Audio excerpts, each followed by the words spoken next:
अस्सलाम वालेकुम दोस्तों, मैं हूं मोहम्मद शाहिद और आप देख रहे हैं we official YouTube channel.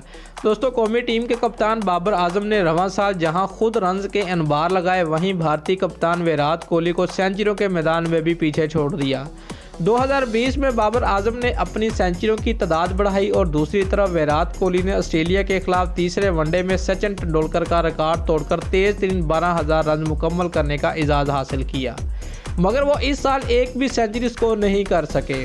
Virat Kohli ने रवां साल टेस्ट क्रिकेट में 2 मैचेस की 4 इनिंग्स में 95 गेंदें खेली और सिर्फ 38 रन बनाए, जिसमें 6 चौके शामिल थे।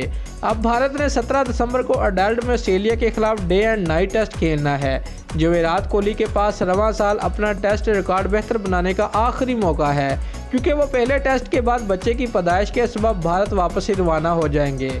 भारतीय कप्तान ने रवां साल 9 एक रोज़ा मैचों में 5 निसफ सेंचुरियों की मदद से 431 रन बनाए, जिसमें 35 चौके और 5 छक्के शामिल थे, जबकि T20 फॉर्मेट में 6 इनिंग्स में उनके रन की तादाद 161 रही, जिसमें कोई निसफ सेंचुरी भी शामिल नहीं थी। विराट कोहली IPL में भी कोई काबिल जिक्र कारकर्दगी नहीं दिखा सके थे। विराट कोहली के मुकाबले में बाबर आजम ने 2020 में भी रन के ढेर लगाने का सिलसिला जारी रखा। उन्होंने टेस्ट क्रिकेट में 6 इनिंग्स में 338 रन बनाए, जिनमें 1 सेंचुरी और 2 निसफ सेंचुरियां शामिल थीं, जबकि उनके मुकाबले में नौजवान बैट्समैन बाबर आजम रन के अनबार लगाते रहे। दोस्तों, अगर आपको हमारी ये वीडियो अच्छी लगी है तो लाइक और कमेंट ज़रूर करें। शुक्रिया।